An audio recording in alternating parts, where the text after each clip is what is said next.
Suami saya ketahuan oleh saya sudah menikah siri dan dengan wanita malam, dan menurutnya wanita tersebut ingin bertaubat dan berhijrah. Apakah saya harus menerima dengan lapang dada, Pak Ustaz? Saya ingin mengikhlaskan, Pak Ustaz, dengan syarat silahkan kalian hidup dan pulang sebulan sekali saja ke saya sebagai istri pertama. Karena agar saya fokus ibadah dan tidak memikirkan hal yang tidak-tidak. Karena saya pikir juga sudah tua dan ingin mencari surga Allah, dan agar mereka tahu juga bahwa berumah tangga itu bukan hanya cinta saja, tapi akan banyak eh,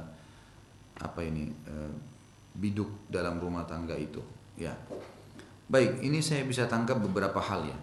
Yang pertama, teman-teman sekalian, laki-laki yang mau menikah poligami, ya, saya sarankan jangan pernah sembunyi, jangan sembunyi. Bahasakan baik-baik ke istri. Oh, istri saya masih belum bisa terima. Ya harus bisa buat dia terima. Bagaimana caranya membahasakan dengan santun, dengan baik, menuntun dengan ilmu syar'i, gitu kan? Dan memang mempersiapkan kejiwaan, kejiwaan. Karena poligami memang itu sama dengan kita menambah tugas, gitu kan? Harusnya bisa rapi. Menikah dengan cara sembunyi-sembunyi tidak akan mendatangkan ketenangan. Hanya tenang di hari-hari pertama, setelah itu akan datang masalah. Bagaimana caranya? Iman itu bisa mengubah apapun. Bapak Ibu sekalian, iman bisa mengubah apapun. Saya akan menyampaikan apa yang saya lakukan. Istri saya yang pertama, karena saya poligami, istri saya yang pertama mu'allaf, orang non muslim masuk Islam, gitu kan? Dia orang Chinese masuk Islam. Dan subhanallah sampai sekarang kalau saya lagi ketemu sama dia, dia yang selalu motivasi saya. Kapan poligaminya dilengkapkan? Kapan nikah lagi? Kalau saya cerita kadang-kadang, ini bukan saya cerita sengaja, karena saya ingin memberikan pelajaran. Kalau saya sampaikan kepada kerabat saya tentang masalah ini, kepada ayah saya bilang ini, si fulana mengatakan ini loh pada saya. Ayah saya kadang-kadang pun, walaupun beliau seorang kiai di Makassar gitu, beliau kadang-kadang berpikir, ada ya wanita seperti itu? Terus saya mengatakan ada, ini buktinya.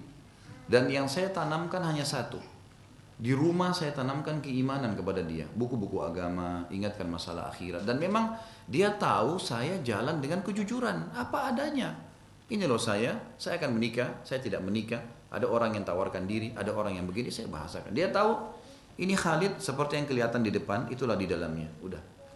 Jadi laki-laki yang biasa jujur itu akan membuat istrinya tenang, gitu kan? Aman, dia tidak akan merasa terganggu, dan semua dengan transparan. Bahkan saya sekarang yang kadang-kadang mengatakan insya Allah pada saat Allah mudahin nanti satu waktu. Kalau sekarang masih belum, dan seterusnya. Tapi seperti itulah. Jadi laki-laki yang mau poligami, teman-teman sekalian, poligamilah yang sehat. Jangan poligami yang tidak sehat, malah kacau nih kalau sembunyi-sembunyi. Terlebih lagi kalau menikahnya dengan wanita yang malam, ini wanita tidak benar, pezina.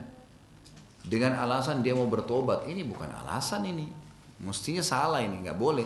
Nikah-nikah dengan laki yang baik-baik, memang istri di pesantren kah, anak-anak yang baik-baik, yang soleha, kan akan jadi ibu anak-anak kita, gitu kan? Itu dulu poin. Kalau saya melihat cara suami ibu salah, caranya dia salah.